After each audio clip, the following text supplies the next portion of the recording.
Fit بال یا بڑے تربوز جتنی جسام کے حامل یہ کھمبی یا مشروم شاید آپ نے زندگی میں پہلی بار ہی دیکھی ہوگی۔ یہ مشروم اپنی مخصوص ماحولیاتی ترجیحات اور آب و ہوا کی بنا پر کوہ سلیمان پہاڑی سلسلے میں موجود تخت سلیمان کے احاطے میں ہی پائی جاتی ہے۔ یہ ایک جنگلی خوردنی مشروم ہے جسے نابالغ یا کچی حالت میں ہی قابل خوراک سمجھا جاتا ہے جب اس کا اندرونی حصہ سفید ہو۔ غذائیت کے لحاظ سے یہ کھمبی پروٹین، فائبر اور مختلف اقسام کے منرل کا مجموعہ ہے۔ یہ مشروم نمک مرچ لگا کر آگ پر یا تیل گھی میں فرائی کر کے کھائی جاتی ہے۔ اس کھمبی یا مشروم کا سائنسی نام کلویسیا گائجنٹی ہے جسے عام طور پر جائنٹ پف بال کہا جاتا ہے۔ یاد رہے جب یہ مشروم اپنی عمر کو پہنچ جاتا ہے تو اس کا اندرونی حصہ سبز بھورا رنگ اختیار کر لیتا ہے اور اس مرحلے پر اس کا استعمال نقصان دہ ہو سکتا ہے۔ اس کھمبی کو یہاں رہنے والے شیرانی قبائل جو کہ پشتو بولتے ہیں کی زبان میں دوڑان کہتے ہیں۔ پشتونوں کے دیگر قبیلوں نے انہیں مختلف نام دے رکھے ہیں جیسے ٹانڈس، خریڑی، خمبا، ڈنگری، دورنی، ششترے، خپلواٹ، مرخڑی اور پسکی قابل ذکر ہیں۔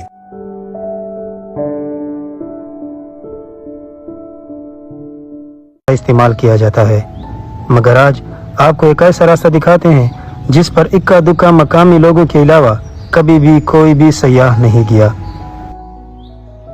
اس راستے کا نام سپینا راستہ ہے۔ زندور خور سے جاتے ہوئے گاؤں تورا تیرا سے پہلے تازہ اور ٹھنڈے پانی کے چشمے سے پانی پینے کے بعد گاؤں تورا تیرا سے گزر کر تبک کے راستے پر چڑھتے ہوئے گاؤں غشکر گئے۔ غشکر میں تھوڑی دیر رکتے ہی گاؤں پنگا کو روانہ ہوئے۔ پنگا سے لان نشپن کی طرف جاتے ہوئے گاؤں کا راستہ چھوڑ کر چلغوزے کے شپرنو نامی جنگل کی طرف جانا ہوگا۔ جنگل کے اندر تقریباً 5 سے 10 منٹ جاتے ہوئے سپینا نامی راستہ شروع ہو جاتا ہے جس پر آج تک کوئی بھی سیاح نہیں گیا کیونکہ یہ راستہ انتہائی خطرناک ہے۔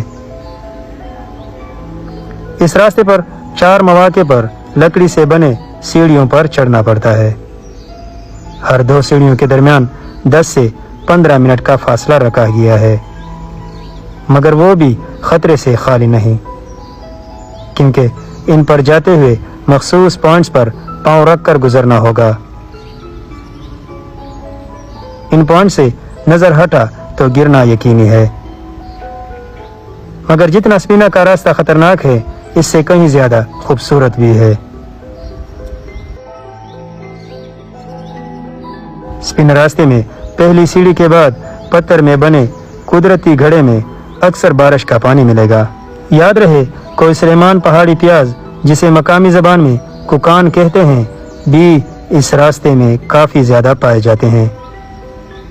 سپینا راستے سے اترتے ہی چلغوزے کا گنا جنگل شروع ہو جاتا ہے۔ جنگل ختم ہوتے ہی پیچھے کے گنگ سے ہوتے ہوئے ککرائی تک جانا ہوگا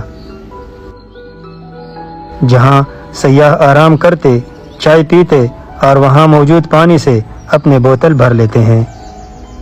اکثر سیاح ککرائی میں رات بھی گزارتے ہیں۔ ککرائی میں چائے پینے کے بعد ہم گنگ سے ہوتے ہوئے ٹاپونا کی طرف روانہ ہوئے۔